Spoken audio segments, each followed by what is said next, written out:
The red dust of Dry Hollow did not float. It hung in the air like a heavy, suffocating curtain, coating the back of the throat with the taste of copper and dried blood. It was the summer of 1871, and the Texas Panhandle was less a place of habitation than a test of endurance. The sun beat down on the wooden boardwalks with a malice that felt personal, turning the sap in the pine planks to sticky amber and baking the earth until it cracked like an old ceramic plate. Clara Whitfield stood by the wheel of the stationary mud wagon that had brought her this far, her hand gripping the handle of her carpetbag until her knuckles turned white. She was 24 years old, though the last 3 weeks of travel had made her feel as though she had lived 3 lifetimes. The driver, a man with a face like tanned leather and teeth stained by tobacco, was already tossing down the mail sacks, paying her no more mind than he would a stray cat. "This is the end of the line, miss," the driver had said 10 minutes ago. Clara had not moved. She looked down at her boots, once polished black leather, now scuffed and coated in the ubiquitous red powder. Inside her pocket, her fingers brushed against the small velvet pouch that held her only real insurance against starvation, a silver ring that had belonged to her mother. Aside from that, she possessed a small Bible with a cracked spine, a sewing kit with 3 needles, and exactly $2.40 in coin. She had come west on a promise, a letter, written in a neat, slanting hand, had promised a position at a schoolhouse and, eventually, a marriage that was sensible, safe, and entirely devoid of passion. That was what she had wanted. Back in Missouri, passion had only brought her shame and the sharp sting of betrayal. She had been engaged once, to a man who spoke of God but acted with the carelessness of a child. The engagement had ended 3 days before the wedding, leaving her with a trousseau she could not use and a reputation that was pitiably fragile. She had fled to Texas not for adventure, but for anonymity. She was a woman who remained a virgin not out of simple innocence, but out of a rigid adherence to principle and a profound, bone-deep fear of being hurt again. But the man who was supposed to meet her was not here. The station master had shrugged when she asked for the name, spitting on the floor and telling her he had never heard of the man. Clara took a breath, inhaling the dry heat.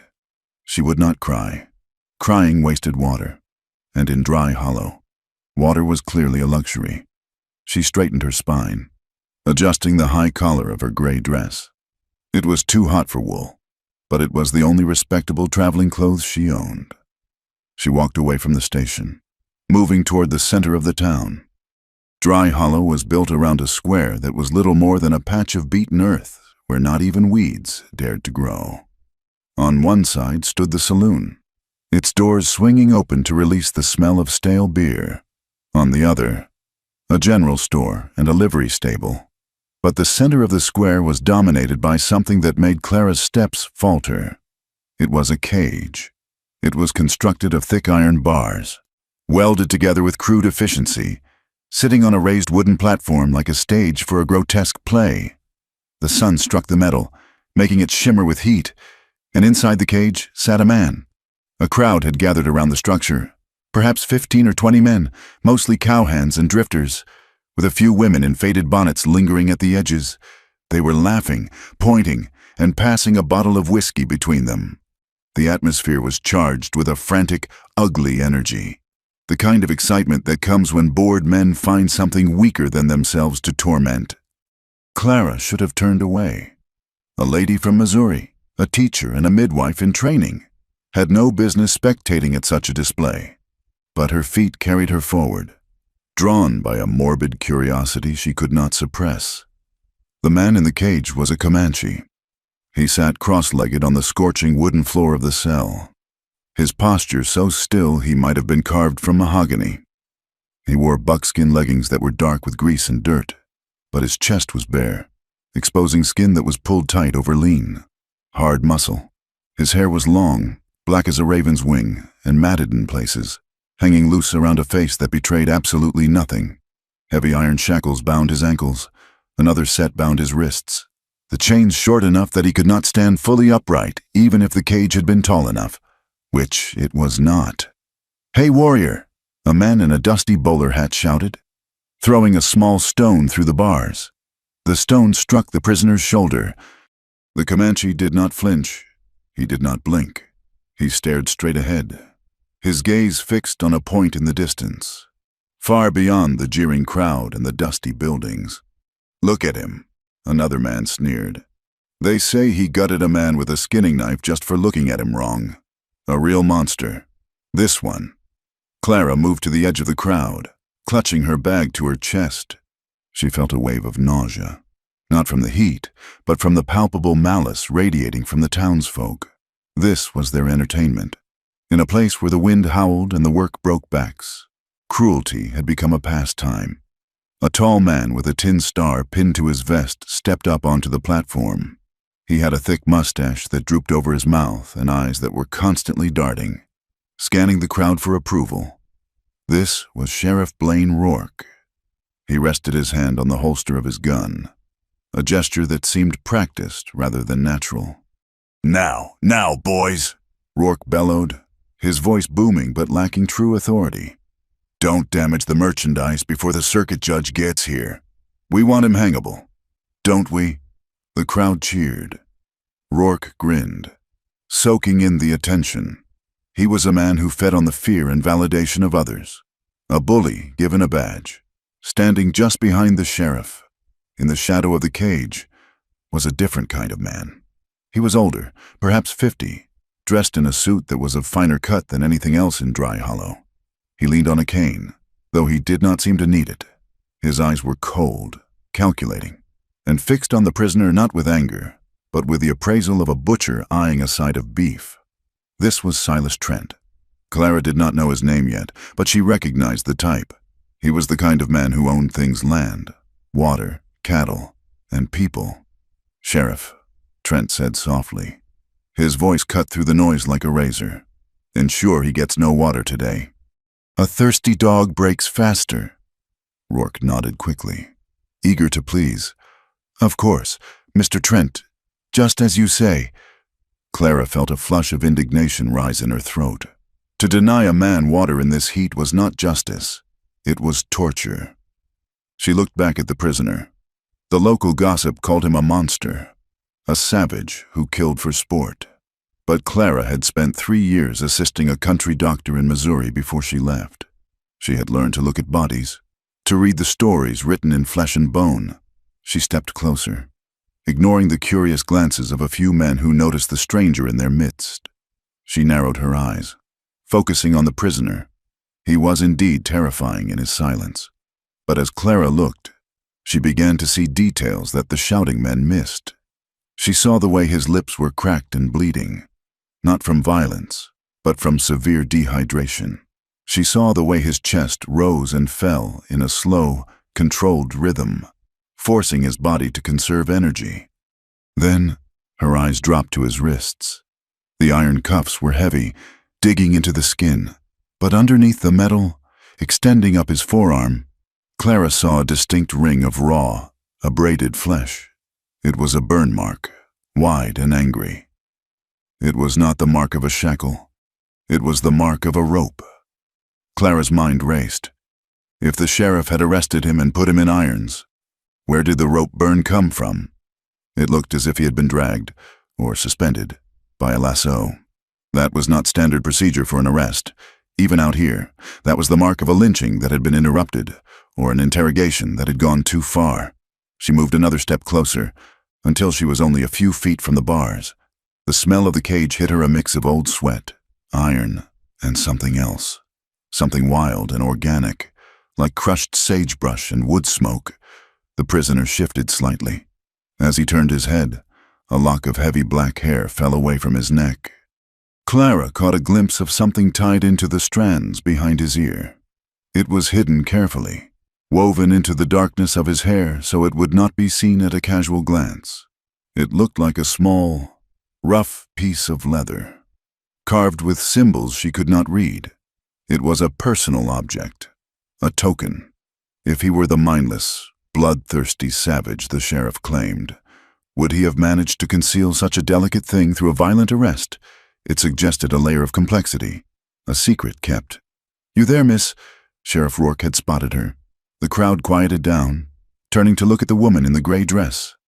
Clara did not retreat. She raised her chin, channeling the strict composure of her mother. "I am merely looking—" "Sheriff, this ain't a sight for a lady," Rourke said. Stepping down from the platform, he looked her up and down, his eyes lingering on the curve of her waist. "You new in town, don't recall seeing you before." "I arrived on the afternoon stage," Clara said, her voice steady despite the pounding of her heart. "I was expecting to be met—" Silas Trent stepped forward then. He moved with the slow confidence of a predator that knows it has no natural enemies. "Dry Hollow is a hard place for a woman alone," Trent said. His voice was smooth, cultured, and utterly chilling. "Perhaps you should step into the shade. The heat can play tricks on the mind. Makes one see things that aren't there." He was warning her. Clara realized it instantly. He had seen her studying the prisoner. "I'm quite well, thank you," Clara replied.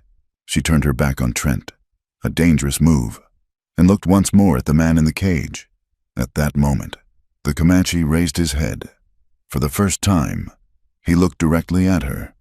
Clara had expected rage. She had expected the wild, rolling eyes of a trapped animal, or the blank stare of a madman. The townspeople had called him a monster, a killer, a beast. But the eyes that met hers were shocking in their clarity. They were dark, endless pools of obsidian. There was no madness in them. There was no begging.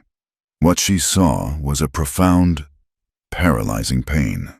It was a physical and spiritual agony so intense that he had been forced to lock it away behind a wall of silence just to keep breathing. He was not staring at her. He was looking through her, as if trying to remember what the world looked like before he was put in a cage. His gaze held hers for a heartbeat, 2 heartbeats. In that silence, the noise of the crowd faded. Clara saw the rope burns again. She saw the hidden leather in his hair. She saw a man who was holding onto his dignity with the last shreds of his strength. He was not a monster. He was a man who had been frozen by suffering. "He needs water," Clara said aloud. She hadn't meant to speak, but the words slipped out, driven by the instinct to heal that was the core of who she was. The crowd laughed. "Roar," Fork chuckled, hooking his thumbs in his belt. "He don't need water, miss, he needs a rope. And come tomorrow, he'll get one." The prisoner broke eye contact. He looked down at his hands, watching a single drop of sweat run down the chain of his shackles. He touched his thumb to the dry earth of the cage floor, a micro-movement that no one else saw. Clara gripped her carpetbag tighter. The town of Dry Hollow was built on red dust and lies. She could feel it. The sheriff was a performer. The rich man was a snake, and the monster in the cage was the only thing in the square that felt real. She turned away from the cage, her face burning, but not from the sun. She had no money, no fiancé, and no friends in this hellscape. But as she walked toward the boarding house the driver had pointed out, Clara Whitfield knew one thing with absolute certainty. The story everyone was telling about the man in the cage was a lie, and she was terrified that she was the only one who cared to know the truth. The heat inside the makeshift office of the dry goods store was even more oppressive than the sun-baked square outside. Clara Whitfield stood before a battered oak desk, her hands trembling slightly as she clasped them before her. She had been summoned here 10 minutes after checking into the boarding house, told that her fiancé was waiting. But the man standing by the window was not the man she had constructed in her mind from 3 years of correspondence. Arthur Penhaligon was shorter than she expected, with a weak chin and eyes that refused to meet hers. He was sweating profusely, dabbing his forehead with a stained handkerchief. "Arthur," Clara asked, her voice barely a whisper. "I do not understand. You wrote that you had a house. You wrote that the school board was expecting me." Arthur winced, finally looking at her. There was no affection in his gaze, only a frantic sort of guilt. "There is no school board, Clara, and the house, well, the house belongs to Mr. Trent." He gestured to the corner of the room. Silas Trent sat in a high-backed leather chair, smoking a thin cigar. He looked at Clara with the same detached amusement he had shown in the square. Arthur works for me, Trent said, his voice smooth as oil. He is my ledger keeper, and a very obedient one. Clara felt a cold knot form in her stomach. I do not understand, she repeated, looking from Arthur to Trent. Why bring me all this way? Why the letters? Because of the deed. Clara, Arthur blurted out. Stepping forward, he picked up a piece of paper from the desk and thrust it toward her. Your uncle, the one who died last winter in Santa Fe. He left you a parcel of land, 600 acres at the base of the Caprock. I knew of the inheritance, Clara said slowly, but I was told it was worthless scrubland. It has water, Trent interrupted. A spring that never runs dry, even in a summer like this. I need that water for my cattle. I made Arthur write to you because I knew you would never come west for land, but you might come for a husband. The cruelty of it struck her like a physical blow. The romance, the promises of a safe home, the biblical verses he had quoted in his letters, it had all been a trap to lure her into signing away her birthright. Sign the transfer, Arthur pleaded, his voice thin and pathetic. Mr. Trent will give you a ticket back to Missouri. It is the best way. Clara looked at the paper. Then she looked at Trent. And if I do not sign, the door to the office opened, and Sheriff Rourke stepped in. He filled the doorway, his thumbs hooked in his gun belt. Then you have no money, no place to stay, and no protection, Rourke said with a grin that showed his yellowed teeth. It is a dangerous town for a woman alone. Miss Whitfield, accidents happen, people get lost. That is a threat, Clara said, stiffening. That is the law, Rourke corrected, stepping closer until she could smell the whiskey on his breath. Out here, the law is the man who has the gun and the water. Right now, you have neither. Clara looked at Arthur, hoping for some spark of decency. He looked away. I will not sign, Clara said, her voice shaking but distinct. Not today, Trent sighed, tapping ash from his cigar. Let her simmer. Sheriff, the desert night gets cold. She will be more reasonable in the morning. Clara turned and walked out, her legs feeling like lead. She emerged back into the blinding afternoon light of the square, her mind reeling. She was trapped. If she stayed, they would force her. If she tried to walk away into the desert, she would die. She wandered toward the water trough near the livery stable, needing to splash her face. As she bent down, voices drifted from the open window of the sheriff's office, which backed onto the alleyway. Damn fool crowd is getting reeled up, a deputy's voice said. They want a hanging before supper. Let 'em, Rourke's voice replied. Trent wants the Indian gone. Dead is dead. But the report, Sheriff, the deputy argued nervously. I saw the body of the water guard, that buck in the cage. They say he used a skinning knife, but the hole in the guard's chest, that was a .44 slug, a bullet. If the circuit judge sees the body's already buried, Rourke snapped. And the Indian has a knife on him. That is all the judge needs to know. Now shut your mouth. Clara froze. The water dripped from her fingers. Forgotten. The Comanche in the cage had not killed the guard. He was a convenient scapegoat, framed to cover up a murder that likely involved Trent's men.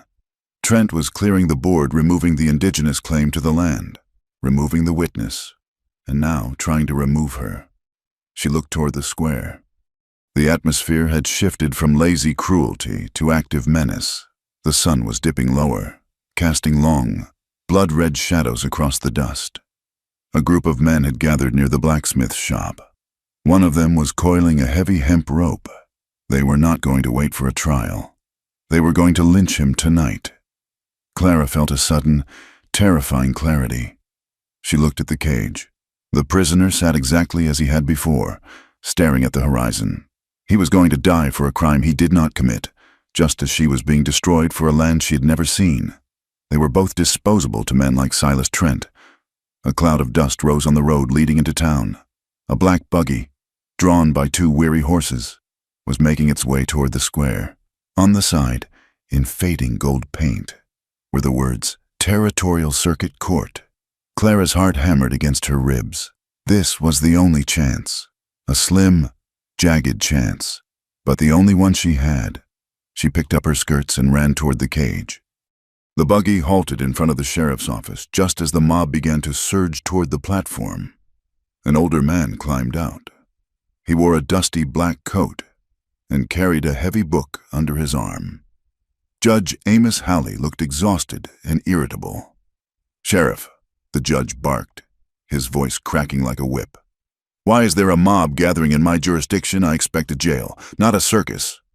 Rourke hurried out, looking annoyed. "Just local justice. Judge, we caught the killer. The boys are just eager." "I do not care about eagerness," Judge Halley snapped. "I care about paperwork. Where's the writ? Where's the evidence?" "We don't need paper for a savage," someone in the crowd shouted. "He killed a white man." The crowd roared in agreement. Surging forward, the man with the rope climbed onto the platform. The Comanche did not move, though his muscles tensed, readying for the end. "Stop!" The shout was high and desperate. Clara pushed her way through the wall of sweaty bodies, ignoring the hands that tried to grab her. She scrambled up the wooden steps of the platform and stood between the cage and the man with the rope. "Miss, get down from there," Rourke growled, his hand dropping to his gun. "He is entitled to a trial," Clara shouted, her voice trembling. She looked at the judge. "Your Honor, they mean to murder him to hide the truth." Judge Halley squinted at her. "Who are you, young woman?" "I am Clara Whitfield. I am a citizen, and I am a witness to the lack of due process here." She took a breath, playing the only card she had. "I invoke the Custodial Responsibility Act of 1869. Silence rippled through the crowd. Even the judge looked surprised.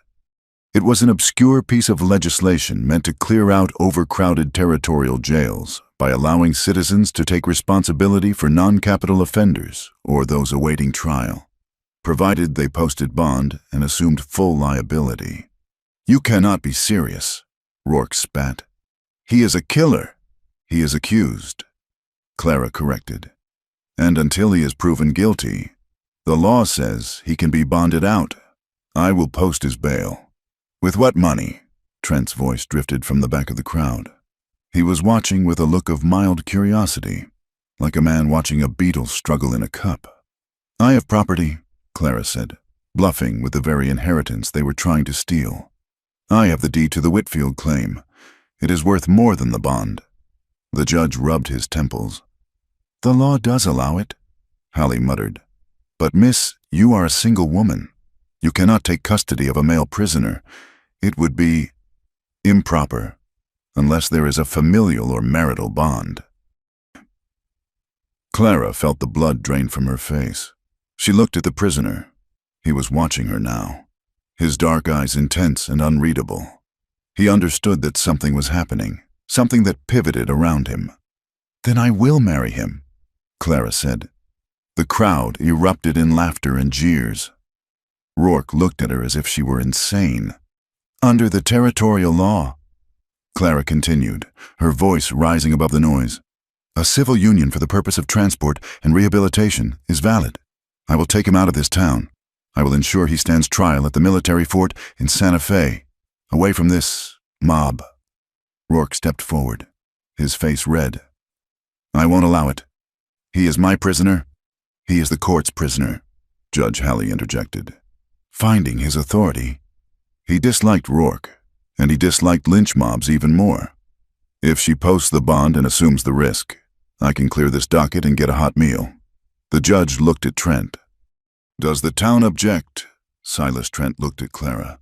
He saw the desperation in her eyes. He knew she had no water, no food, and no weapons. If she took the Comanche into the desert, the monster would likely kill her, or the Apaches would, or the sun would finish them both. If Clara died in the desert, the land deed would be lost, and he could claim the spring by adverse possession in 6 months. It was cleaner than murder. "Let her have him," Trent said, smiling coldly. "If she wants to bet a killer, let that be her funeral." The judge looked at Clara.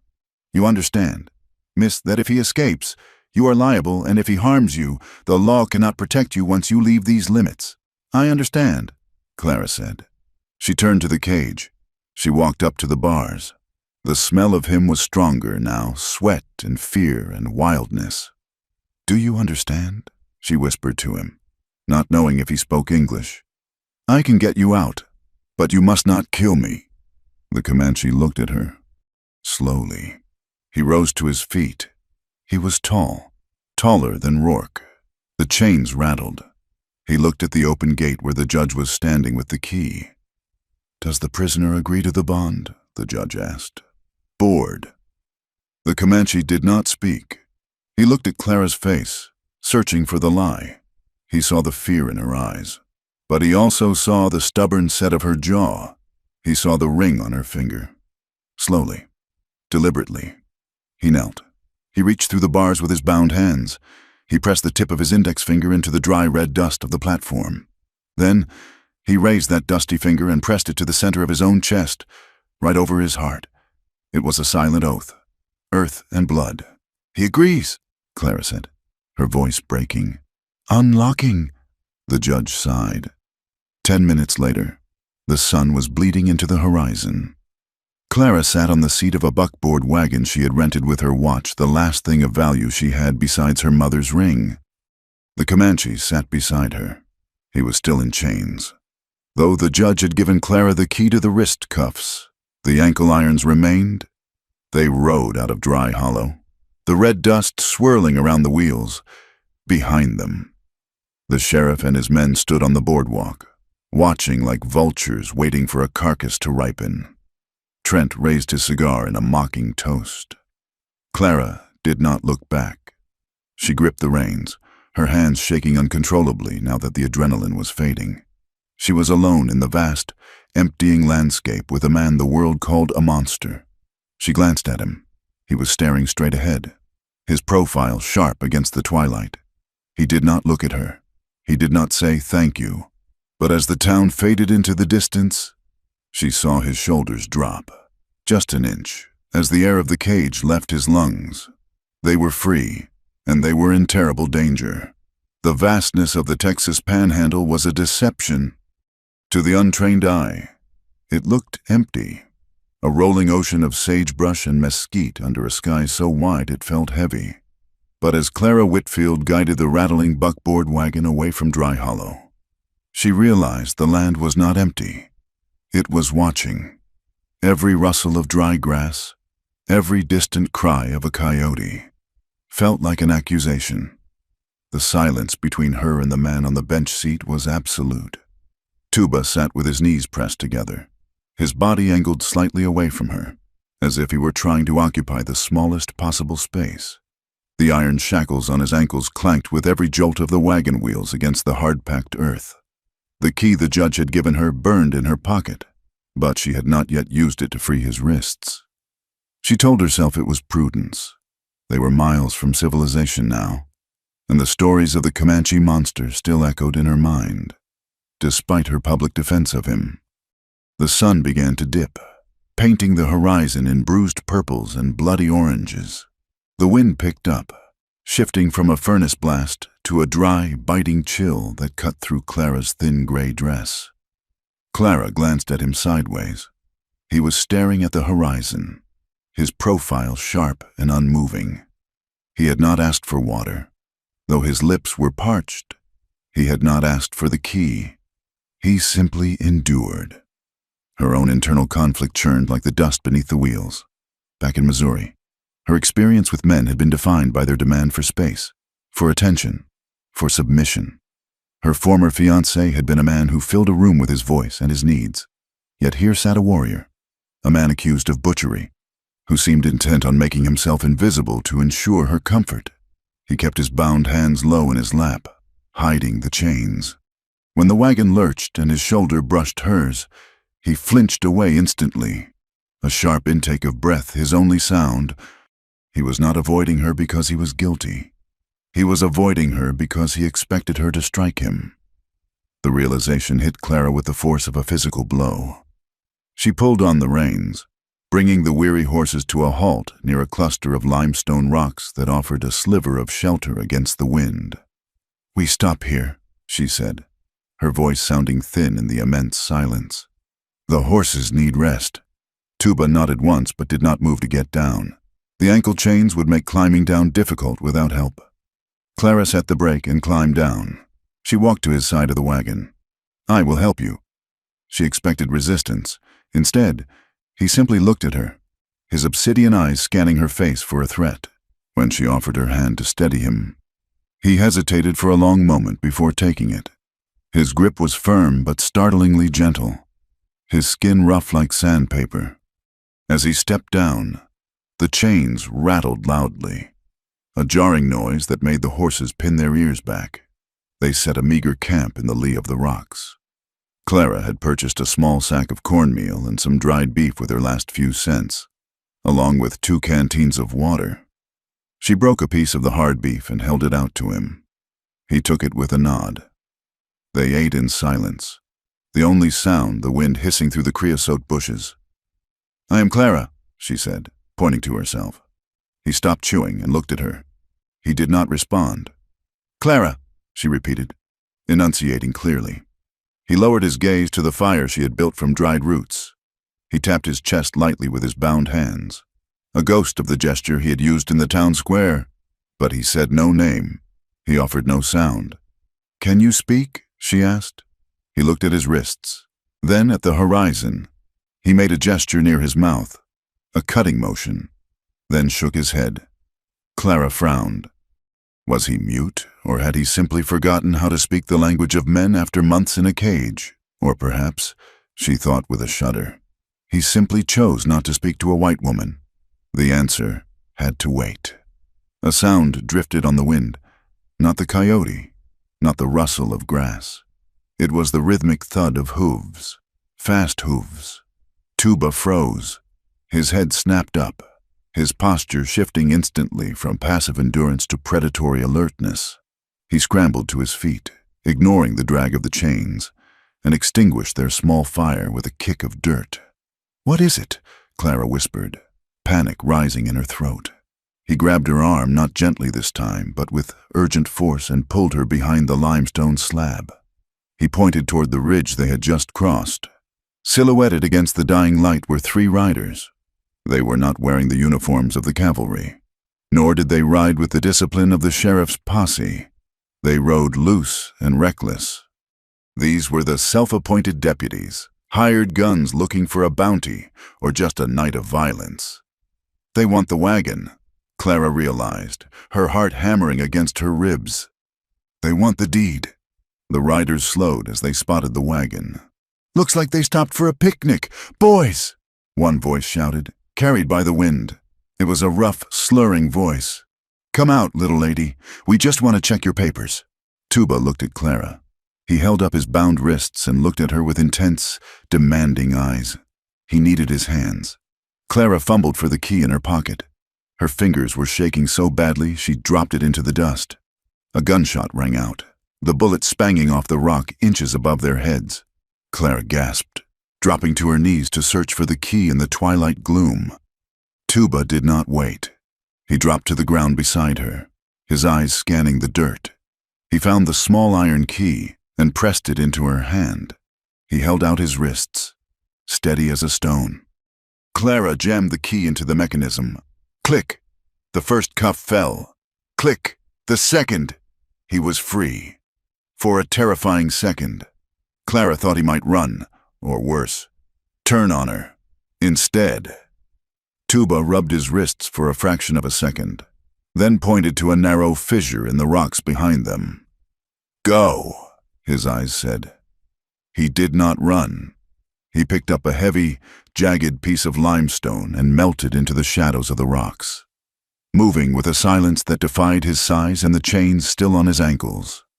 Clara scrambled into the fissure, pressing herself against the cold stone. She watched as the 3 men dismounted near the wagon. "Where are you, you red-skinned devil?" the leader shouted. "Kicking the wagon wheel. We know you are here."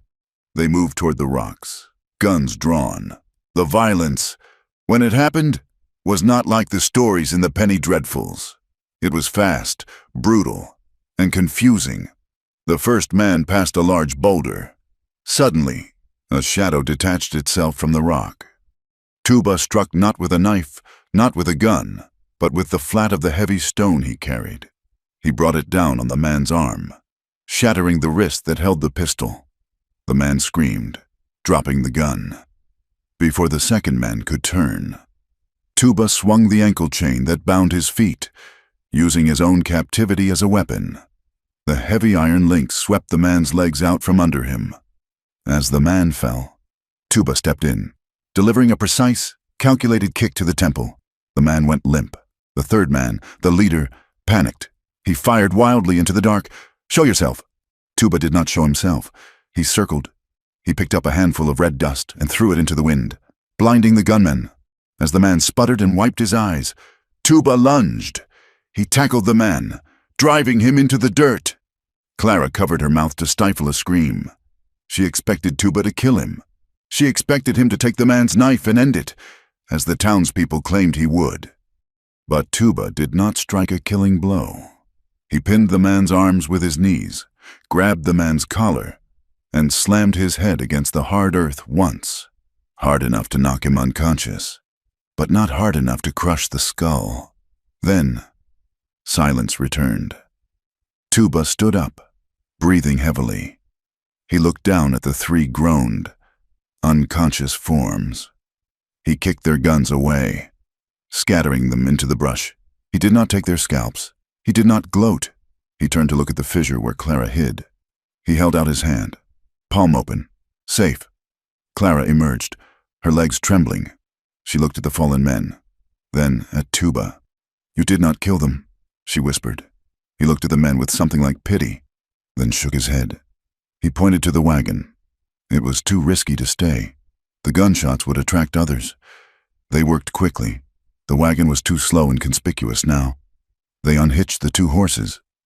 Tuba found an old saddle in the back of the wagon and threw it on the stronger horse for Clara.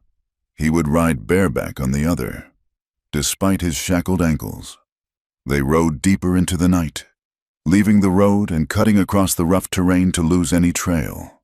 The moon rose, bathing the landscape in a spectral silver light. Hours later, they reached a dry wash and arroyo that cut through the earth like a scar. Tuba signaled for them to stop. He slid off his horse and knelt by the ground, tracing something in the dirt with his fingers. Clara dismounted and joined him. "What is it?" He pointed to the ground. In the moonlight, Clara could see distinct tracks, deep ruts. "Wagon wheels," she said, "like ours." Tuba shook his head. He traced the width of the track. It was wider, a heavy freight wagon. Then he pointed to a drag mark, a wide, disturbed strip of earth where something heavy had been pulled. He got up and walked a few yards into the brush. He crouched again, brushing away dirt from a dark stain on the rocks. Clara knelt beside him. It was dried blood, old blood. "This is where the murder happened," she breathed. Tuba looked at her and shook his head vehemently. He pointed to the drag marks, then pointed back toward the direction of the town. Then he mimed a wagon stopping, a body being thrown out, and a gun being fired into the corpse. Clara understood. "The water guard," she said, "the pieces falling into place. He was not killed here. He was killed somewhere else, and Trent's men brought the body here to make it look like—" She looked at Tuba. "Like you did it, because this is near the Comanche trail." The injustice of it burned her. They had not just framed him, they had staged a theater of death. "Hola!" The soft voice came from the top of the arroyo bank. Clara gasped, spinning around. Tuba moved in front of her instantly, placing himself between her and the threat. A young man sat on a horse on the ridge. He wore the dusty clothes of a vaquero, a wide-brimmed sombrero shading his face. He held a rifle, but it was resting across his saddle, not pointed at them. "Easy, warrior," the young man said softly. "I am not with them."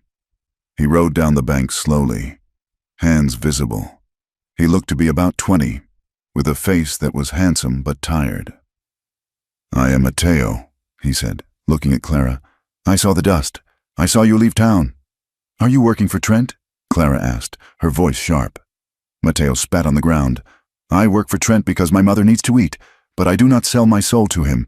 I saw what they did to this man in the cage." He looked at Tuba with respect. "They say you are a devil."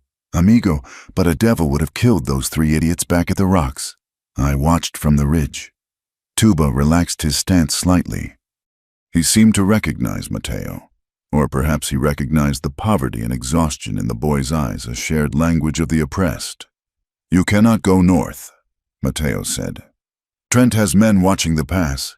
You must go through the canyon of the Sleeping Cat. It is rough, but they will not follow you there. Mateo reached into his saddlebag and pulled out a small pouch of tobacco and a handful of jerky. He tossed it to Tuba. Vaya con Dios. If Trent asks, I saw nothing but coyotes. As Mateo turned his horse to leave, Tuba made a sound, a low, guttural whistle. Mateo stopped. Tuba touched his forehead, a gesture of gratitude. Mateo nodded and disappeared into the night. They rode until the moon was high and the horses could go no further. They found a small overhang in the canyon wall, protected from the wind. Clara was exhausted. Her hands were blistered from the rains, and her mind was reeling. She sat on her blanket, watching Tuba tend to the horses. He moved with a quiet efficiency, checking their hooves, rubbing them down with dry grass. When he finally sat down across from her, Clara noticed him wincing. He was rubbing his wrists. Let me see, she said. He hesitated, then extended his arm. The skin where the cuffs had been was raw, weeping blood and clear fluid.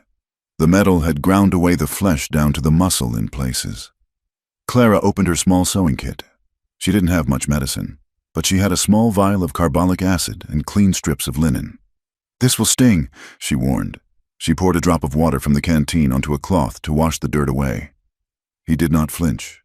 Then she applied the antiseptic. His muscles seized, rock hard, and his jaw clenched until a vein popped in his neck. But he made no sound. As she wrapped the linen around his wrist, her fingers brushed his skin. It was warm, alive. For the first time, she realized how large his hands were, how capable of violence. Yet he sat there letting her minister to him like a child. Why? She asked softly. Why didn't you kill them? You could have. He looked at her. The barrier of language was still there, but the barrier of spirit was thinning. He reached up to his hair. His fingers worked at a knot behind his ear. He pulled out the small piece of leather she had seen in the town square. It was a strip of rawhide, old and worn, carved with burnt symbols, a line of mountains, a winding river, and a specific mark, a circle with a dot in the center. He placed it in her hand. Water, he said. His voice was raspy, unused. It was the first word of English he had spoken to her. Clara looked at the leather. It was a map. The spring, she realized. This is the location of the spring on my land. He pointed to the map, then to himself, then to her. We go here. It was a trust offering. He was giving her the destination, the secret he had kept from the sheriff, even under torture. Clara felt a lump in her throat. She looked at the silver ring on her finger, her mother's ring, the symbol of the family she had lost and the principles she clung to. She twisted it round and round, a nervous habit she had developed when her engagement fell apart. Tuba was watching her hands. He saw the anxiety in the movement. Slowly, he reached into his pocket. He pulled out a simple leather thong, a spare tie for his hair. It was nothing of value in the white man's world, but out here it was a tool, a necessity. He held it out to her. Clara hesitated, then took it. She understood. He had seen her twisting the ring, seen her need for an anchor. He was offering her something of his own to hold on to. She tied the leather strip around her wrist, next to the silver ring, the rough leather against the smooth silver. Two worlds colliding in the dark. Thank you, she whispered. Tuba nodded. He lay back against the rock, closing his eyes, though Clara knew he was not sleeping. He was listening to the dark. Clara lay down as well, pulling her thin coat tight. The wind howled outside, but for the first time since she left Missouri, she did not feel entirely alone. They were two strangers, stripped of their names and titles by the unforgiving land, bound together by a shared enemy and a fragile, growing trust. She drifted into sleep with the image of the map in her mind, and the single word he had spoken echoing in her ears. Water. It was not just survival. It was a promise.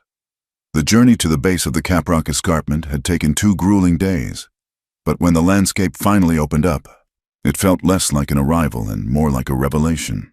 The red dust that had coated their throats for miles gave way to the shocking, vibrant green of cottonwoods, tucked into a fold of the earth. Protected by the looming shadow of the mesa, lay a valley, and in the center of that valley, bubbling up from the limestone with a sound like music, was the spring. This was the Whitfield claim. This was the inheritance that Silas Trent had tried to steal, the water that made men kill. Clara slid down from the saddle, her legs trembling from exhaustion. The air here was cooler, smelling of wet earth and sage. Tuba did not dismount immediately. He sat on the horse's bare back, his dark eyes scanning the ridgeline, the trees, and the shadows of the canyon. He was a creature of perpetual vigilance, even here, in this pocket of paradise. He expected the world to try and kill them. "We are safe here," Clara whispered, though she said it more to convince herself than him. Tuba looked at her, then slid off the horse. He did not speak, but he began to work. Over the next 3 days, a rhythm established itself between them, a fragile domesticity built on the edge of a knife. They were 2 outcasts constructing a life out of nothing. They used the canvas tarp from the stolen supplies to fashion a lean-to against a concave rock face. Tuba, despite the heavy iron shackles still binding his ankles, moved with a grace that shamed the clumsy movements of the townspeople. He vanished into the brush and returned with jackrabbits, their necks snapped cleanly, or handfuls of wild onions. Clara found her own purpose. She was not a frontier woman by birth, but she was a doctor's daughter. She organized their camp with clinical precision. She boiled the water from the spring, not trusting it until she was sure. She used the last of her carbolic acid to keep Tuba's wrist wounds clean, watching the angry red inflammation slowly recede to pink, healing flesh. She watched him, too, when he thought she was not looking. She saw how he would pause while skinning a rabbit to look at the horizon, his face etched with a longing so deep it looked like physical pain. He was a warrior without a war, a man without a tribe, tethered to a white woman by a promise made in the dust. On the 4th afternoon, the outside world intruded. Clara was washing her dress in the stream, scrubbing the gray wool against a smooth stone, when the sound of creaking wood shattered the peace. Tuba was instantly at her side, his hand gripping her shoulder to pull her down into the tall grass. A wagon, battered and listing to one side, was making its way along the dried creek bed. It was not Trent's men. It was a settler family, a gaunt man driving, a woman clutching a baby, and 2 hollow-eyed children in the back. They looked lost, dehydrated, and terrified. The man spotted the smoke of their small fire. "Hello," he croaked, pulling back on the reins. "We have no water, for the love of God." Clara stood up, her heart racing. "We have water," she called out, her instinct to help overriding her fear. But as she stepped forward, Tuba rose beside her. The reaction was instantaneous. The settler's eyes went wide.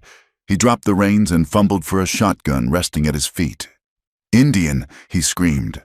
"Martha, get down! It's a savage!" The woman in the wagon screamed. The shotgun leveled at Tuba's chest. Tuba did not flinch. He stood like a stone pillar, shielding Clara with his body, ready to take the buckshot meant for her. "No!" Clara threw herself in front of Tuba, spreading her arms wide. "Do not shoot! Put it down!" The settler's hands shook. "Step aside. Miss, he'll kill us all. He's a monster." "He's the only reason I'm alive," Clara shouted, her voice ringing off the canyon walls. "He is under my protection, and if you shoot him, you will have to shoot me first." The silence that followed was heavy with the heat of the afternoon.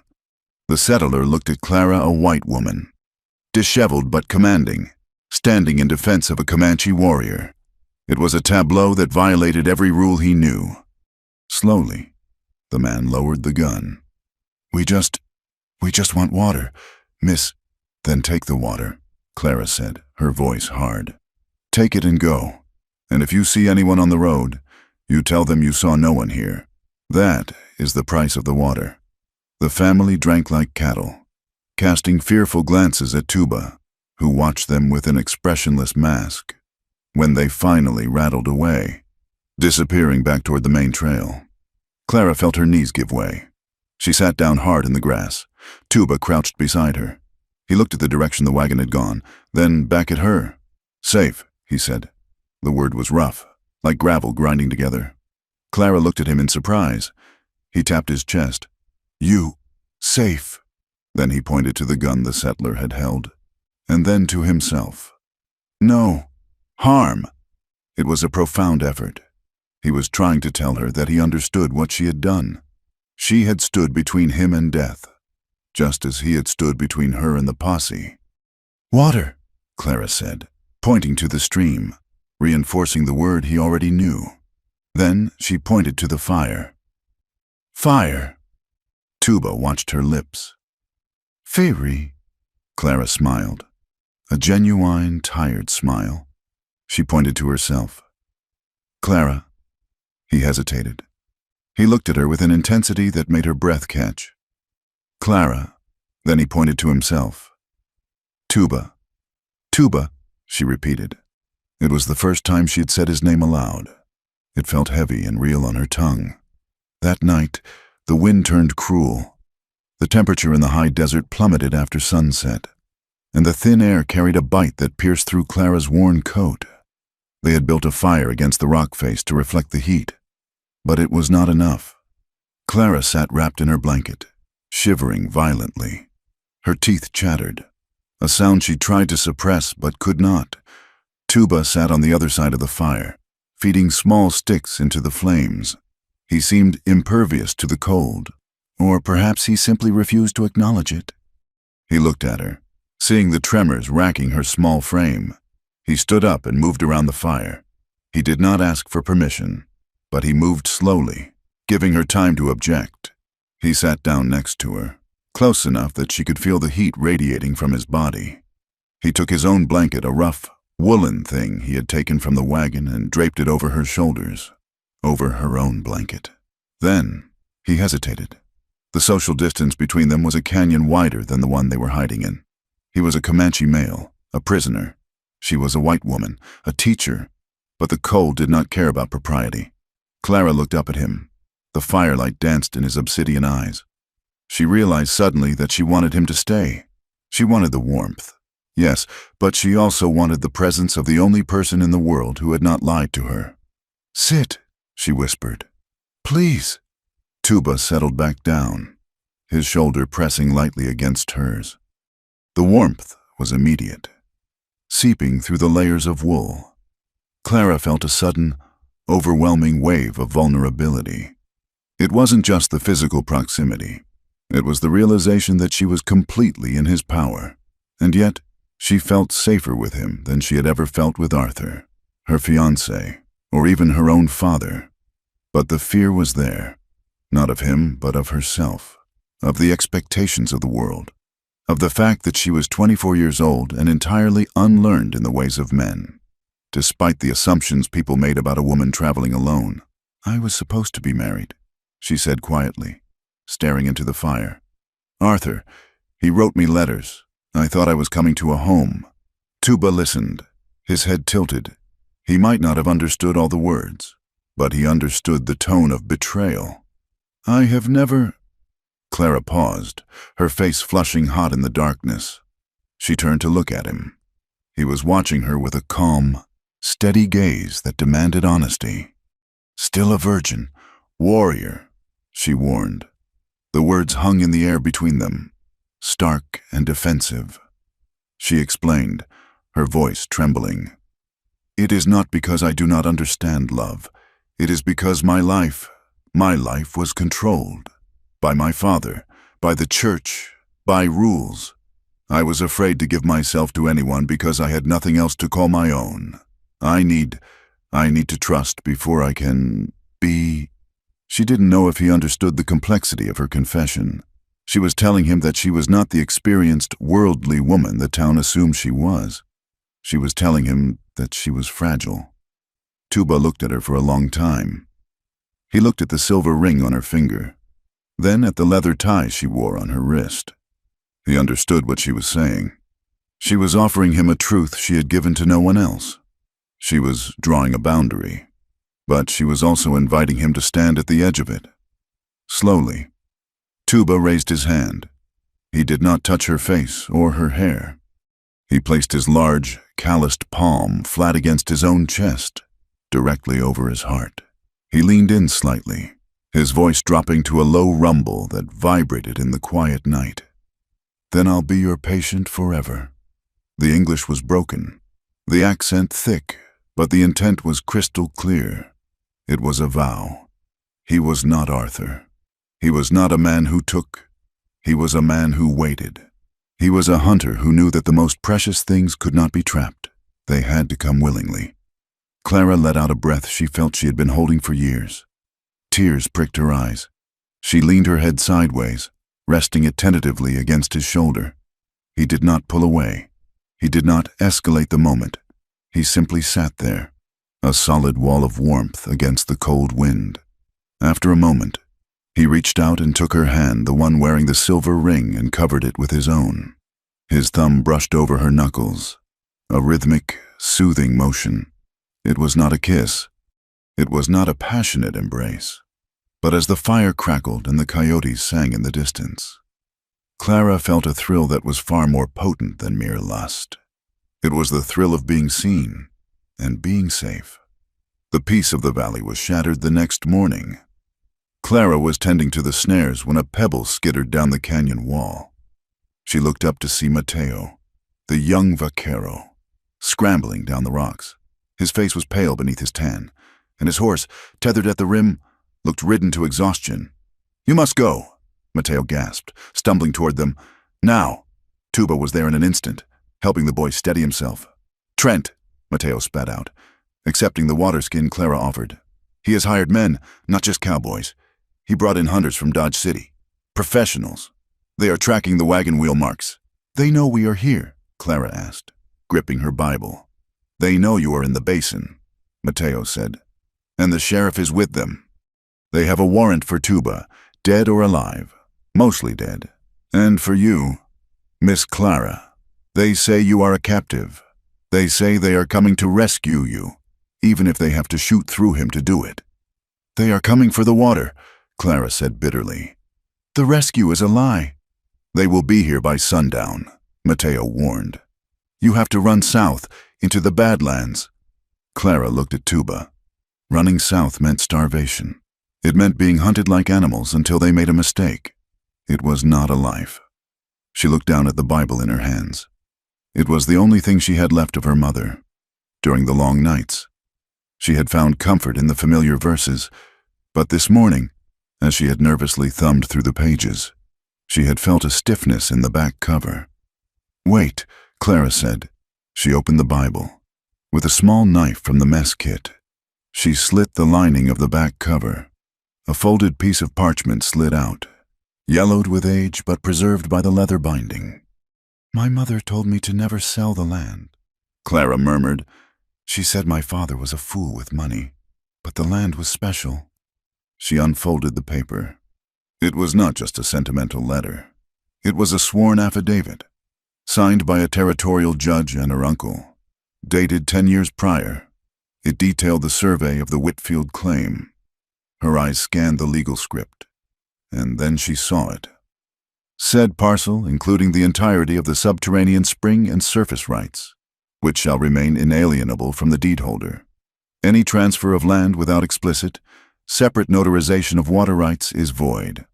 "Trent lied," Clara breathed. "The contract he tried to make me sign. It wouldn't have just taken the land. He knew about this clause. He knew he had to trick me because he couldn't legally buy it without my specific consent to the water." She looked up at Tuba and Mateo. "This paper proves Trent is trying to steal the claim. And if he is stealing the claim, he has a motive to kill the water guard and frame you." Tuba looked at the paper. "Paper talks?" he asked, gesturing to the document. "Yes," Clara said, her voice gaining strength. "In my world, paper talks louder than guns. If we can get this to the military fort, to the federal marshal, Trent loses everything. But the fort is past the town, Mateo argued. You have to go back through the danger to get to the safety. Tuba looked at Clara. He saw the fire in her eyes. She was no longer the frightened girl at the stagecoach stop. She was a woman fighting for her home. He stood up and walked to the pile of their belongings. He picked up the heavy iron chain that still connected his ankles. He looked at Clara, then pointed to the hammer and chisel she had used to fix the wagon wheel. He was done running. "Cut," he commanded, pointing to the rivets on the ankle cuffs. Clara understood. He could not fight effectively with the chains. And they were going to fight. Not with an army, but with the truth. "It is a trap," Mateo warned. "Trent will have men on the road." "We will not take the road," Tuba said, struggling with the words but finding them. He looked at Clara with a fierce pride. "We take the high path." He pointed to the sheer face of the mesa. Clara looked at the terrifying climb, then at the man who had promised to be her patient guardian. She looked at the paper that held her future. "We go back," Clara said firmly. "We go back and we take back the truth." She picked up the hammer. "Put your leg on the rock. Tuba, let's get these chains off."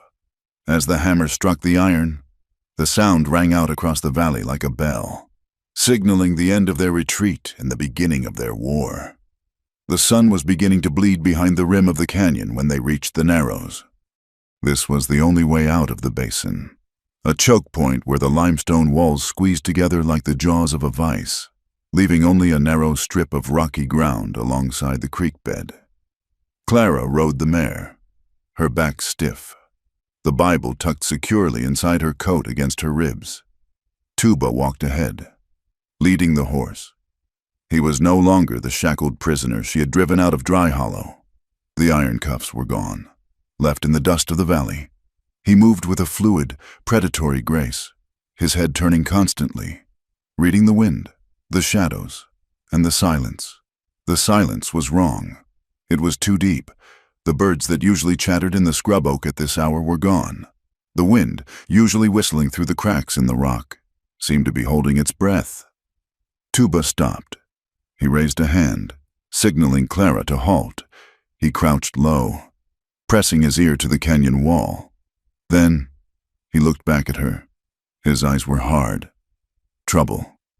"They are here," Clara whispered, her hand going to the reassuring weight of the revolver she had taken from the supplies, the one Tuba had taught her how to hold, though she prayed she would never have to fire it. "Stay," Tuba commanded. It was one of the few English words he had mastered perfectly, but it was too late for caution. A shot rang out, cracking through the air like a whip. A puff of dust exploded near Tuba's feet. "End of the line, Miss Whitfield." The voice echoed off the canyon walls, magnified and distorted, but unmistakably the smooth, cultured baritone of Silas Trent. From behind a cluster of boulders 50 yards ahead, figures emerged. Silas Trent sat atop a tall bay horse, looking every inch the Lord of the Plains. Beside him was Sheriff Blaine Rourke, his shotgun resting casually across his saddle horn. Behind them were at least 6 other Menhard men, dust-coated and grim, holding rifles. Clara's heart slammed against her ribs. She looked behind her. 2 more riders had appeared at the bend of the canyon they had just passed, cutting off their retreat. They were trapped. "There is no need for violence," Trent called out, guiding his horse forward a few steps. "We just want the paper, Clara, and we want the Indian. You can walk away. I will even give you a horse to get to Santa Fe." Clara urged her mare forward until she was beside Tuba. She would not hide behind him. Not anymore. "I know about the water rights. Mr. Trent," she shouted, her voice trembling but loud. "I have the affidavit. My uncle never sold you the water. You are stealing it." Trent's face darkened. The pretense of civility evaporated. "That paper is a fiction, my dear, and dead women cannot testify in court." He nodded to Rourke. "Finish it. Get the girl." Rourke barked to the hired guns. "Kill the buck." The canyon exploded into chaos. Tuba did not wait to be shot. In the split second before the rifles cracked, he slapped the rump of Clara's mare hard, sending the horse bolting toward a shallow depression in the rock wall that offered cover. Simultaneously, he dove into the brush, vanishing from sight just as the ground where he had stood was chewed up by bullets. "Don't let him flank us!" Rourke screamed, struggling to control his startled horse. Clara slid from the saddle as her horse scrambled into the alcove. She pressed her back against the cold stone, dust raining down on her as bullets chipped away at the rim of her shelter. She clutched the Bible, her breath coming in short, panicked gasps. She peered out. The scene was a nightmare of noise and smoke. Trent's men were advancing, firing into the brush where Tuba had disappeared. But Tuba was not in the brush. He appeared suddenly on a ledge 10 feet above the canyon floor, moving like a mountain lion. He did not have a gun. He held the long, heavy coil of rope he had taken from their supplies. With a movement too fast to track, he cast the loop.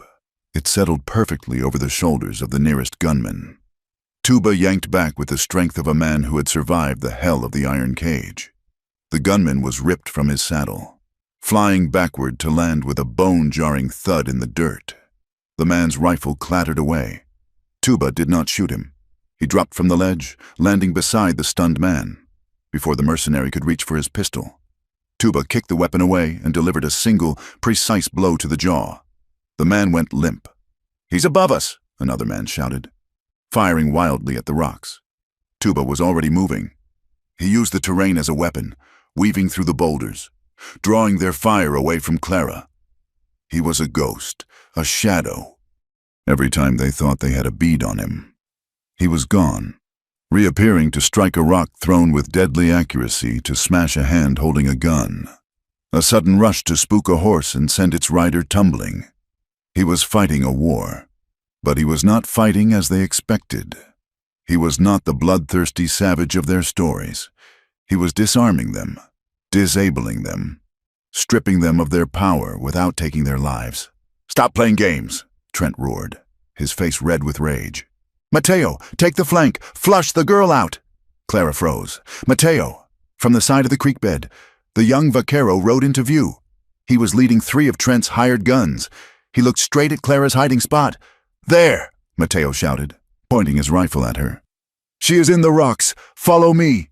Clara felt a cold knife of betrayal twist in her gut. Mateo had helped them.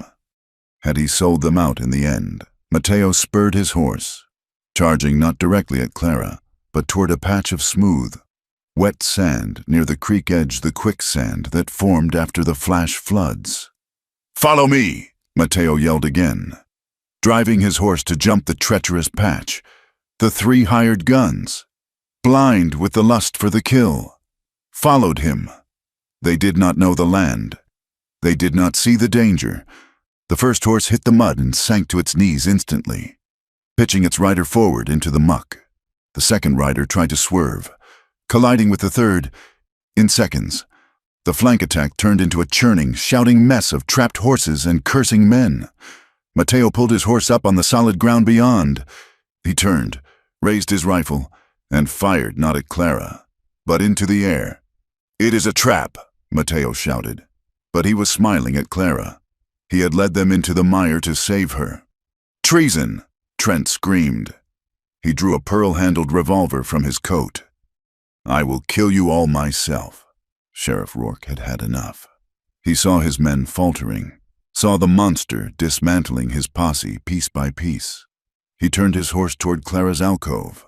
"Come out, schoolteacher," Rourke bellowed, "or I will burn you out." Clara looked at the chaos. Tuba was pinned down behind a boulder, 3 men firing at him to keep him suppressed. Mateo was reloading, but he was too far away to stop the sheriff.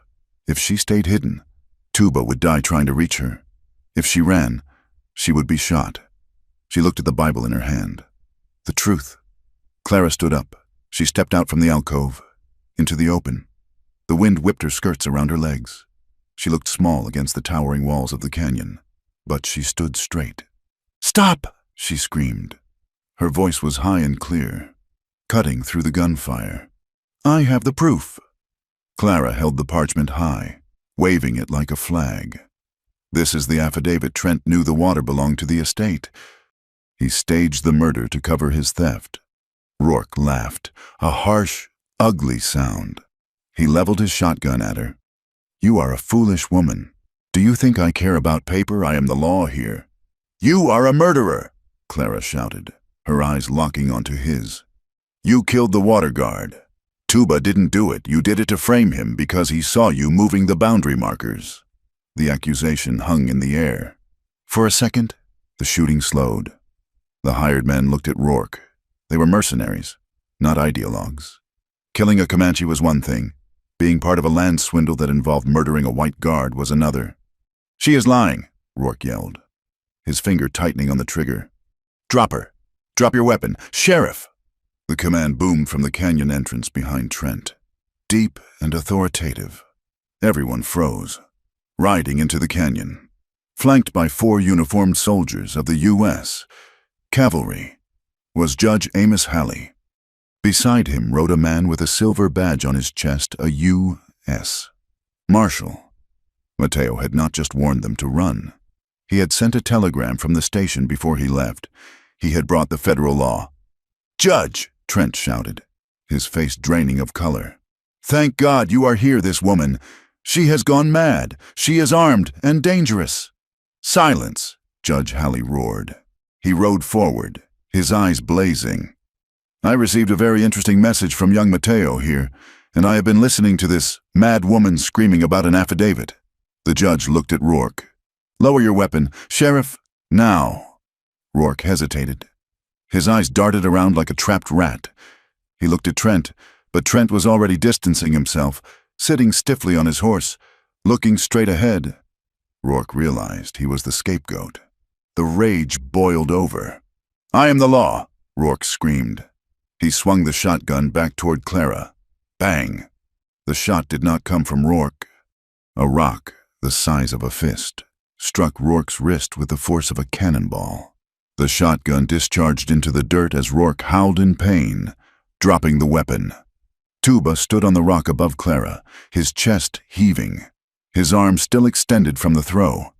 He leaped down, landing between Clara and the sheriff. Rourke scrambled for his sidearm with his left hand. Clara moved. She stepped past Tuba. She raised her own heavy revolver, the one she had prayed not to use. She cocked the hammer. The click was loud in the sudden silence. She aimed it directly at Rourke's chest. Do not move, she said. Her voice was ice cold. Rourke froze. He looked into Clara's eyes and saw no hesitation. He saw the daughter of a pioneer, a woman who had survived the desert and the scorn of men. Go on, Rourke sneered, blood dripping from his shattered wrist. Shoot me. Show them you are just as wild as him. Clara's finger trembled on the trigger. Every fiber of her being wanted to pull it. For the fear he had caused. For the cage. For the water guard. For Tuba's scars. It would be justice. It would be clean. She felt Tuba's presence behind her. He was not touching her, but she could feel his heat. He was waiting. He was watching to see what kind of creature she was. If she killed Rourke now, unarmed and wounded, she became them. She became Trent. She became the law of the gun. Clara took a breath. She slowly lowered the barrel of the gun until it pointed at Rourke's knees. I am not you, she said softly. She looked up at the judge. Marshal, arrest this man. The U.S. Marshal rode forward, dismounting to kick Rourke's gun away and slap irons onto his wrists. 2 soldiers moved to surround Trent, pulling him from his horse. This is an outrage, Trent sputtered. I demand to see my lawyer. You will see the inside of a federal cell, Judge Halley said dryly, and I will enjoy reading that affidavit, Miss Whitfield. The canyon floor was quiet now. Save for the groans of the men Tuba had knocked out, the dust began to settle. The townspeople who had followed the posse, curious onlookers who had stayed back at the canyon mouth, began to filter in. They stared at the scene. They saw the wealthy Silas Trent in custody. They saw their sheriff in handcuffs. And they saw the monster. Tuba stood beside Clara. He was bruised, bleeding from a scratch on his cheek, and covered in red dust. But he stood tall. He was not cowering. He was not raging. Judge Halley rode closer. He looked at Tuba. Sheriff Rourke claims you killed the water guard with a knife, the judge said, his voice neutral. He claims you are a mute animal incapable of reason. The crowd watched. This was the moment. The narrative of the savage warrior hung in the balance. Tuba looked at the judge. Then he looked at Rourke, who was glaring at him with pure hate. Finally, he turned his eyes to Clara. He saw the pride in her face. He saw that she had not just saved his life, she had saved his dignity. She had given him a space to exist. Tuba turned back to the judge. He squared his shoulders. He took a breath of the cool canyon air. He lied. The words were short, clipped, and heavily accented, but they were English. They were human. A gasp went through the crowd. The animal spoke. Tuba pointed a long finger at Rourke. "Not monster," Tuba said, his voice gaining depth, resonating off the canyon walls. He touched his own chest. "Man." It was a declaration of existence. It was a shattering of the myth that Dry Hollow had built to justify its cruelty. Judge Halley nodded slowly, a look of profound respect crossing his face. "I believe you are, sir. I believe you are." Clara felt the tears finally spill over. She holstered her gun and reached out, her hand finding Tuba's arm. He did not pull away. He looked down at her, and the ghost of a smile, the first she had ever seen, touched the corners of his mouth. Mateo walked over, leading his horse out of the mud. He grinned at them, wiping sweat from his forehead. "That was a good speech, amigo. Short, but good." The marshal began to organize the prisoners. The threat was broken. The sun was fully down now, casting the canyon in a twilight blue.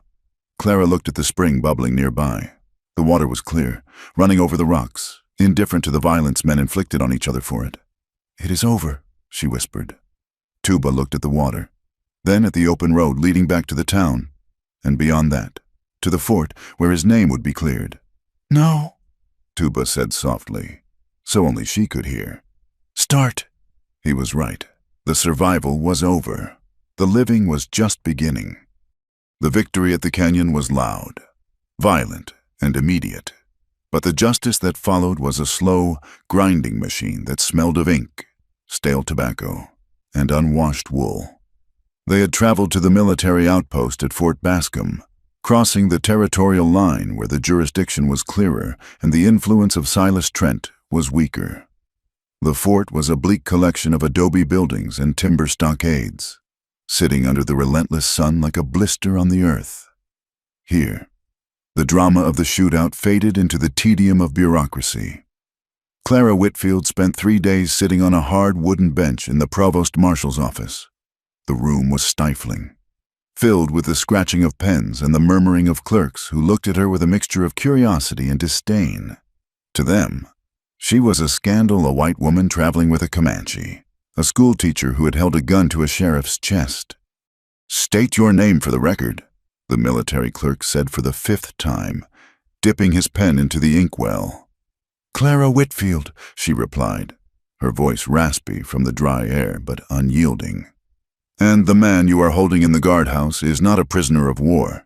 He is my husband by common law bond, and he is a free man under the protection of the court." The clerk looked up, sneering slightly. "The savage?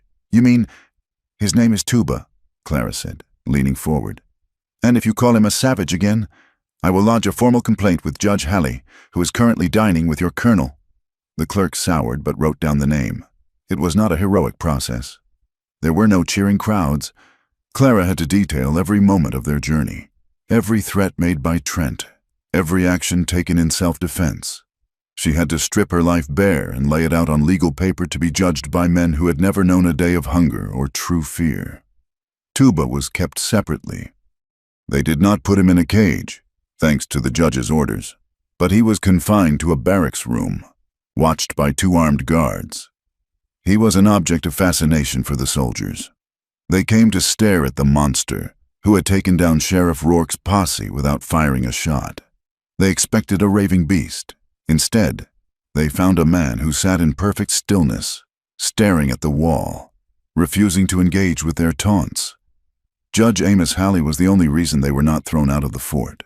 The old man seemed to have found a second wind in this case. He relished the chance to dismantle Silas Trent's empire. He moved through the legal proceedings with the precision of a surgeon, filing motions, suppressing Rourke's fraudulent reports, and ensuring that the affidavit from Clara's Bible was entered into the permanent territorial record. On the fourth day, the breakthrough came not from a lawyer, but from a memory. Clara was waiting outside the barracks, hoping to catch a glimpse of Tuba, when an old woman approached her. She was a laundry worker at the fort, her face a map of deep wrinkles, her hair braided with colored yarn. She was indigenous, perhaps Kiowa or Comanche, living on the fringe of the fort's economy. She stopped in front of Clara and looked at the barracks door. "I know him," the woman said. Her English was broken but clear. Clara turned, startled. "You know Tuba?" The woman nodded. "I knew his mother. Long time ago. Before the sickness. Before the soldiers." She looked at Clara with dark, appraising eyes. "They call him Warrior, but that is not his name. His name was Runs with Silence. He was a maker of things. Saddles, shoes. Not a killer." Clara felt a shiver run down her spine. "He is a leather worker. I saw his hands. He had a wife," the old woman continued, her voice devoid of sentimentality. "And a daughter. Bluecoats came. Drunken men. Not these soldiers here, but others. Bad men. They killed the wife. They took the girl." Clara put a hand to her mouth. "He fought," the woman said. "He fought like a bear, but there were too many. They beat him. They left him for dead. When he woke up, his family was gone. His voice was gone. He stopped speaking because words did not save them." The revelation hit Clara with the force of a physical blow. Tuba's silence was not just trauma, it was a judgment.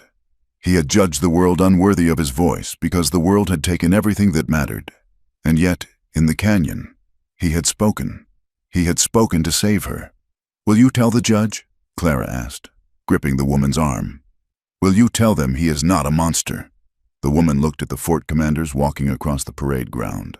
"They will not listen to me. I am just a washerwoman." "They will listen," Clara said fiercely, "because I will make them." And she did. Clara marched the woman into the hearing room. Interrupting a deposition, she forced the tribunal to hear the testimony. It was a small moment, unrecorded in the history books, but it shifted the air in the room. Tuba was no longer a faceless symbol of the Indian threat. He was a widower, a father, a victim. When the gavel finally banged down 2 days later, the verdict was technical but absolute. "Case against the defendant dismissed for lack of evidence," Judge Halley declared, looking over his spectacles at the sullen prosecutor. "The prisoner is to be released immediately. The charges against Sheriff Rourke and Silas Trent for conspiracy and attempted murder will proceed to the grand jury." It was over.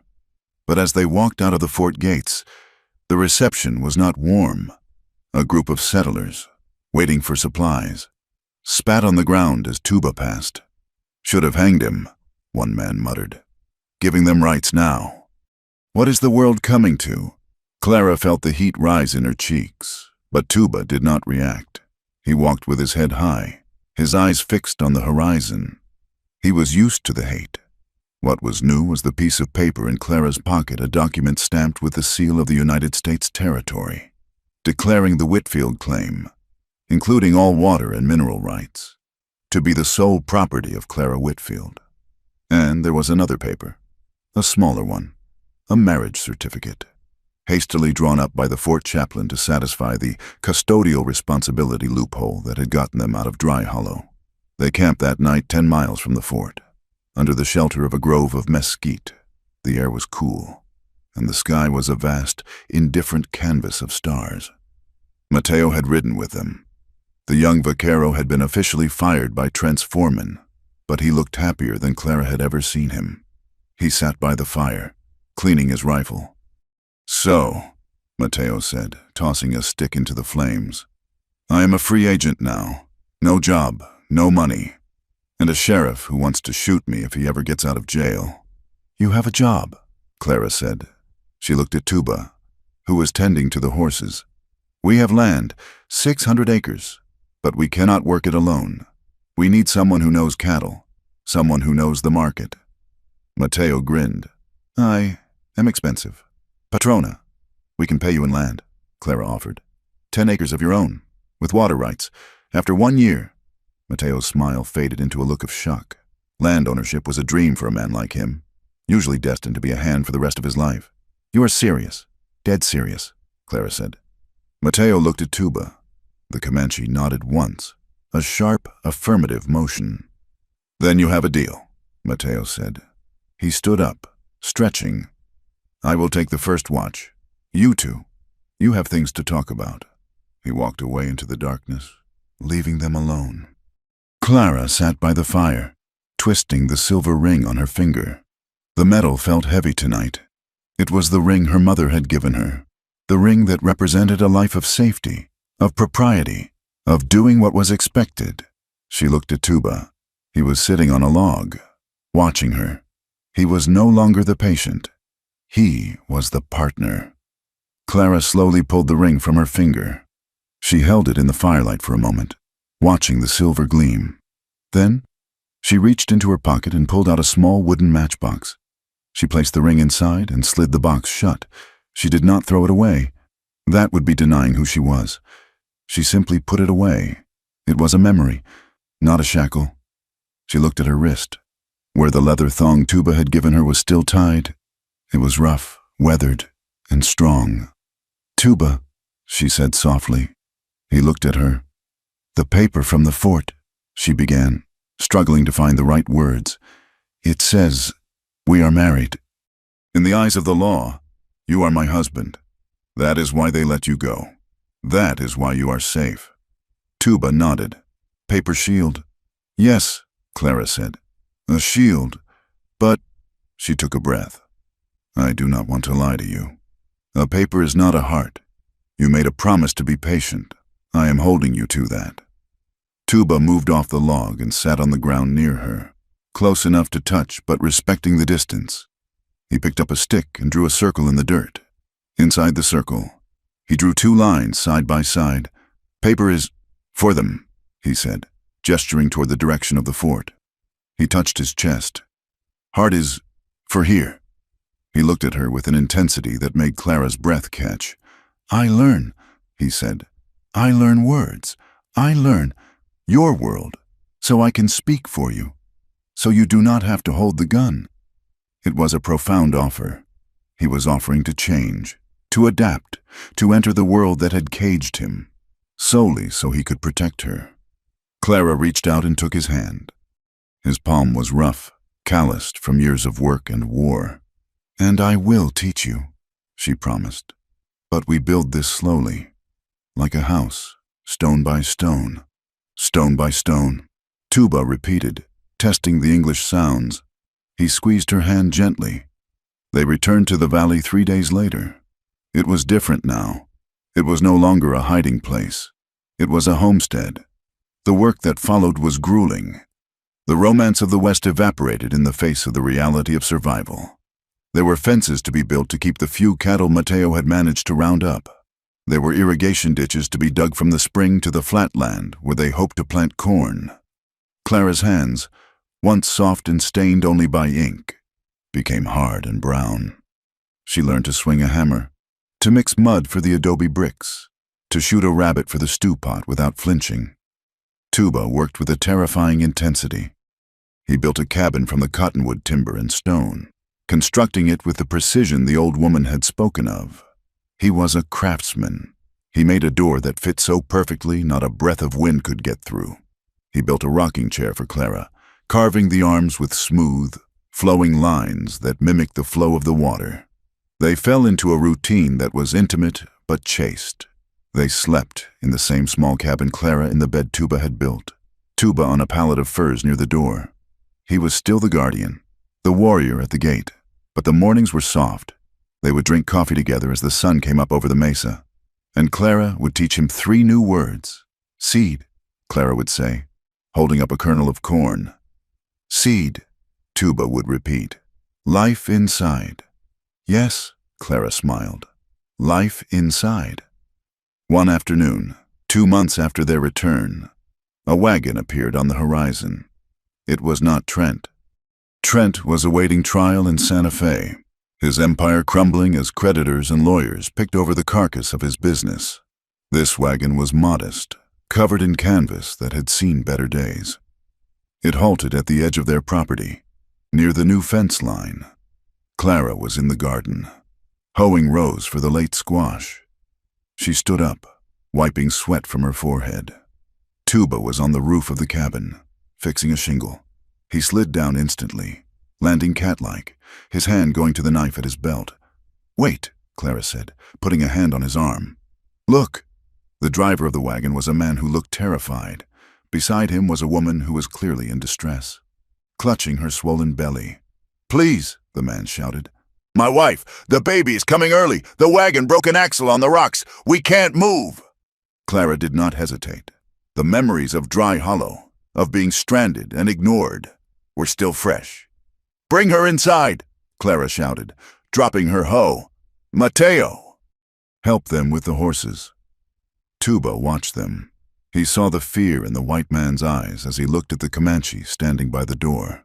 Tuba stepped forward. The man flinched. "Safe," Tuba said, his voice deep and calm. He gestured to the door. "Clara, doctor, good hands." The man blinked, surprised by the English and the kindness. "Thank you," he stammered. "Thank you." Tuba did not smile, but he nodded. He went to the broken wagon. He examined the axle. It was snapped clean through. He looked at the man, then pointed to the workshop area where he kept his tools. "I fix," Tuba said. "You, wait." That night, the valley was filled with the sounds of life. The cry of a newborn baby echoed off the canyon walls, a sharp, defiant sound against the silence of the desert. Clara came out of the cabin hours later, exhausted but glowing. She found Tuba sitting by the fire, whittling a piece of cedar. "It is a boy," she said softly, sitting down beside him. "They are both healthy." Tuba stopped whittling. He looked at the cabin, then at Clara. "New life," he said. "Yes," Clara said. "They asked the name of this place. They want to write it in their family Bible, the place where their son was born." Tuba looked around. He looked at the spring, the growing corn, the fence lines, and the stars above. He looked at Clara, the woman who had walked into a cage to save him, and who now sat beside him not as a savior, but as an equal.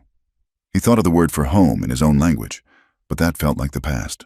He thought of the word in English. "Sanctuary," Clara suggested. Tuba shook his head. That was a place for hiding. "Free," Tuba said. Clara smiled. "Free spring?" Tuba nodded. He liked the sound of it. It had the water. It had the liberty. The family stayed for 2 weeks while the woman recovered and Tuba rebuilt their wagon wheel with iron and seasoned wood, making it stronger than it had been when it was new. When they left, they did not leave with stories of a monster. They left with stories of a sanctuary, a woman who healed, and a Comanche warrior who built better wheels than any smith in Texas. Mateo watched them go, leaning against the fence. "You know, Patrona," he said to Clara. "They will talk. Others will come. Good people, bad people, but mostly people who need water." "Let them come," Clara said, watching Tuba test the tension of the fence wire. "We are not afraid anymore." The season turned. The heat of summer broke into the golden light of autumn. The corn grew tall and strong. One evening, Tuba came to Clara with a small box in his hand. It was not a jewelry box from a store. It was made of polished mesquite wood, the grain swirling like water. He had made it. Clara opened it. Inside lay her mother's silver ring. She looked at him, confused. "I put this away, not for past," Tuba said. He took the ring from the box. He took her hand. "For now." He did not put it on her finger. He held it out. "You choose." Tuba said, "Every day, you choose." He was telling her that she was not bound by the paper, or by gratitude, or by fear. She was free to leave. She was free to stay. The ring was no longer a shackle of her mother's expectations. It was a gift of choice from him. Clara looked at the ring, then at the man standing before her, the man who had learned her language. who had built her a home, who had waited with the patience of a mountain. She took the ring. She did not put it on her finger. She put it back in the box and closed the lid. Then she set the box on the table. "I do not need the ring to know where I belong," Clara said. She stepped forward and placed her hands on his chest, over his heart. "I choose you," she whispered. "I choose this."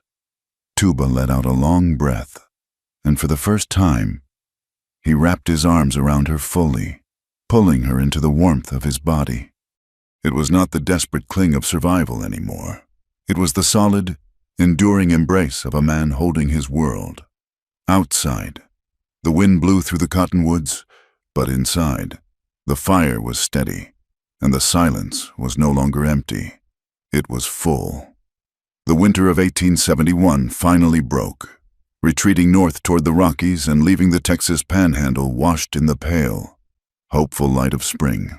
The wind, which had howled like a banshee through the canyons for months, softened into a breeze that smelled of wet sage and warming earth. Clara stood on the porch of the cabin they had built. It was a sturdy structure now, no longer the drafty shelter of their desperate beginnings. Tuba had added a covered porch, knowing she liked to watch the sunset. And from the rafters hung a wind chime he had fashioned from old horseshoe nails and flattened bits of tin.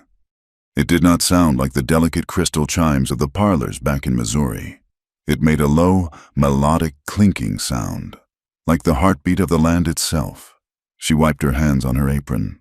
She had been kneading dough for the evening bread, and her knuckles were dusted with flour. She looked out toward the paddock where Tuba was working with a young colt Mateo had brought in from the wild herd. Clara watched him. He moved with the same fluid power that had terrified the town of Dry Hollow, but the tension was gone from his shoulders. He was no longer a coiled spring waiting to strike. He was a man doing work he understood, on land that miraculously belonged to them. She was not the same woman who had stepped off the stagecoach in a gray wool dress, clutching a Bible and a fear of the world. That Clara was a ghost. The woman standing on the porch wore a dress of durable calico. Her skin was browned by the sun, and her eyes no longer looked for an exit. She had learned that freedom was not about running away. It was about standing still when you wanted to run. Tuba finished with the colt, patting its neck with a heavy, rhythmic hand, and walked toward the cabin. He stopped at the water trough to wash the dust from his arms. When he looked up and saw her watching him, his expression didn't change, but his eyes softened. It was a look of quiet possession, not that he owned her, but that he belonged to her. He walked up the steps, the wood creaking familiarly under his boots. He did not go inside immediately. Instead, he reached into the pocket of his leather vest. "For you," he said. His voice was deeper now, more resonant. As he used it more often, he held out his hand. Sitting in his calloused palm was a necklace. It was a simple strip of braided rawhide, soft as silk from hours of working, and suspended from it was a single silver bead. It was not a polished, store-bought trinket. It was hand-hammered, likely made from a silver coin he had melted down and shaped with patient, microscopic taps of a hammer. It was rough, textured, and beautiful in its imperfection. Clara touched it. "You made this." "Silver," Tuba said. He touched the scar on his wrist where the manacles had once been. "Silver binds. Silver heals." He stepped behind her. Clara lifted her hair, her heart beating a little faster. He tied the leather thong around her neck, his fingers brushing the nape of her neck. The silver bead settled in the hollow of her throat, warm from his pocket. He turned her around to face him. He placed his hands on her shoulders, looking down at her with an intensity that made the rest of the world fade away. "You safe," Tuba said, enunciating each word with care.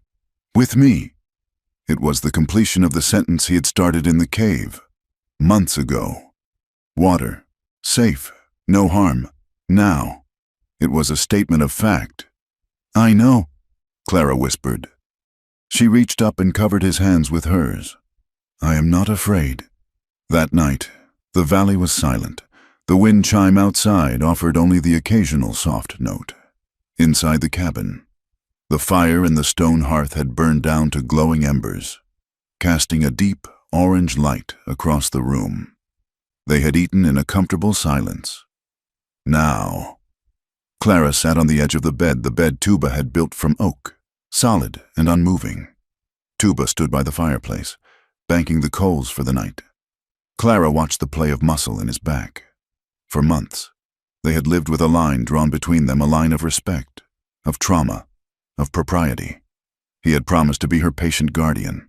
He had kept that vow through the violence of the canyon, the cold of the winter, and the judgment of the fort. But the war was over. The winter was gone. "Tuba," Clara said. He turned.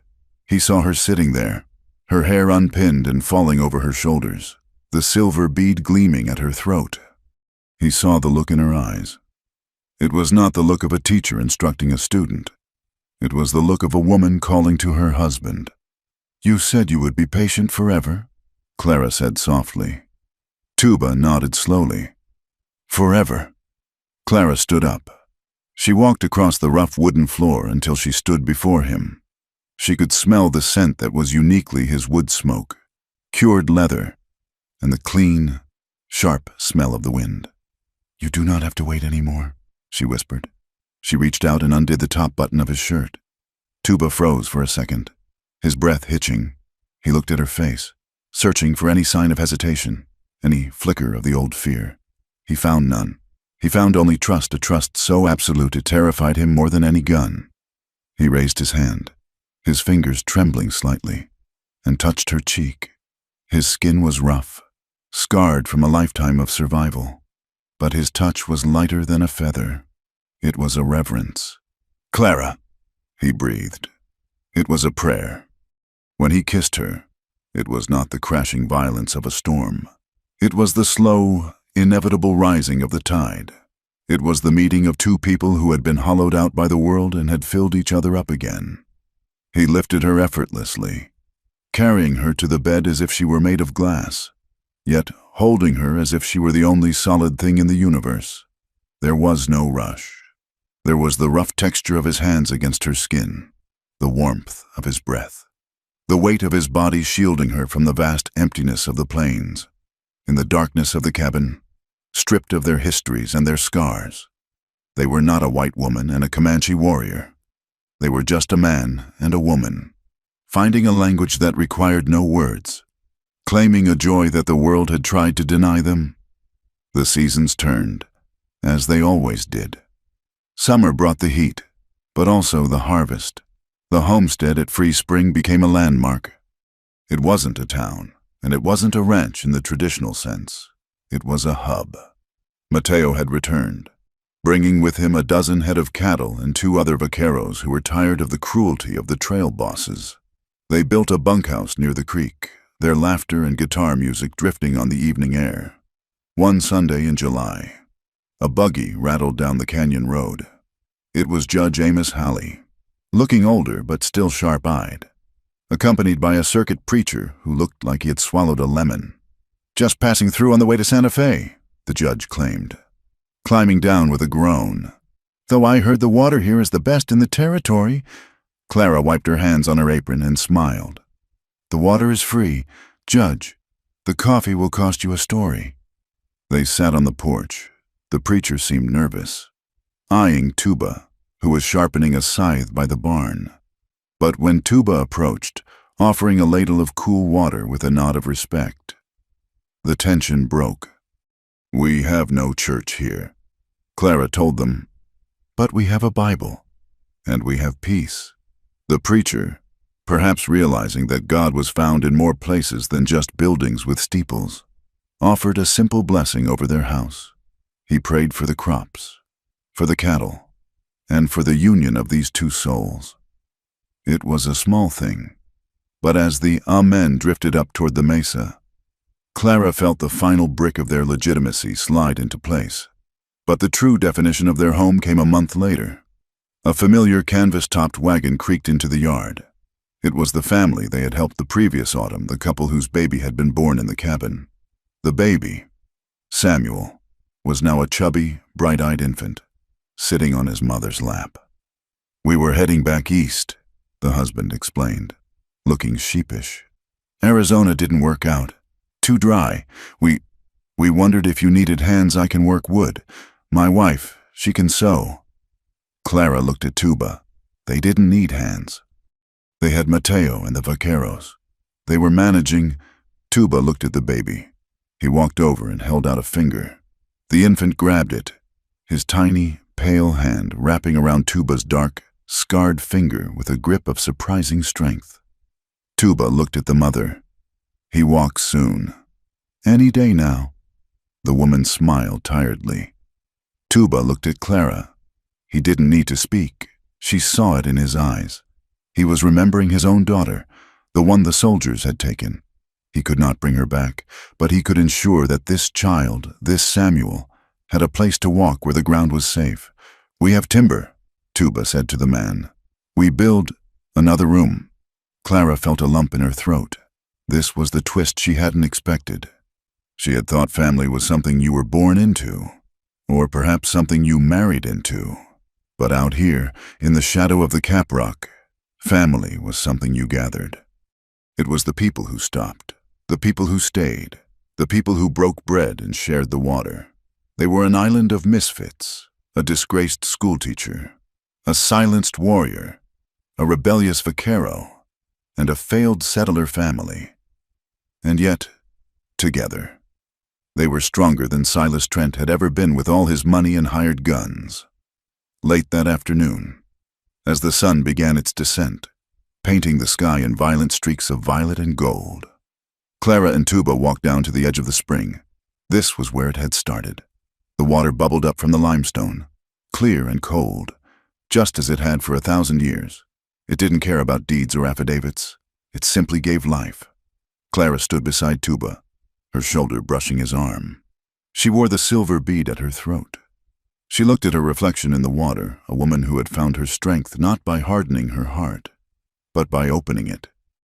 I used to think, Clara said quietly, that the West was a place where you went to get lost, where people disappeared. Tuba watched the water. Some disappear, he agreed. But we didn't, Clara said. We were found. She looked back at the cabin. Smoke was rising from the chimney. Mateo was laughing with the settler husband near the barn. The baby was crying, a sound that was quickly hushed by a mother's song. It was messy, it was loud, and it was imperfect. It is not the life I imagined when I left Missouri, Clara admitted. It is harder, it is dustier. She looked up at him, her eyes fierce with love. And I would not trade a single minute of it. Tuba turned to face her. The wind caught his long black hair. He looked at the woman who had stood between him and a mob, the woman who had washed his wounds, the woman who had taught him that his voice still had power. He looked at the land around them. He saw the fence lines that did not shut people out, but invited them in. He saw the justice that had come late, but had arrived nonetheless. True freedom, he realized, was not roaming the plains without a tether. True freedom was being known, completely and without judgment, and choosing to stay. He reached out and took Clara's hand. He squeezed it, feeling the pulse of her life against his palm. He looked at the cabin, then back to her. He spoke one word. It was round, clear, and heavy with meaning. It was a seal on their past and a promise for their future. Home! Clara smiled, and the tears that finally fell were not from grief, but from a gratitude too vast to name. Yes, she whispered, leaning her head against his shoulder as the first star appeared in the twilight sky. Home. The West did not promise peace. It promised storms, and drought, and hard ground, but it also promised the truth. And as Clara stood there, holding the hand of the warrior who had become her heart, she knew that as long as they stood in the truth, the future was bright enough to burn away any shadow. Thank you so much for listening to this story. It has been a journey through the dust and the redemption of the Texas frontier, and I hope Clara and Tuba's story touched something in you. I would love to know where you are listening from today. Are you tuning in from a busy city, a quiet countryside, or somewhere in between? Please leave a comment below and share your thoughts on the ending. If you enjoyed this tale, please consider subscribing to my channel Wild West Tales, and give this video a like. And if you really want to help these stories reach more people, please hit that hype button. Your support means the world and helps keep the spirit of the West alive. Thank you, and happy trails until the next story.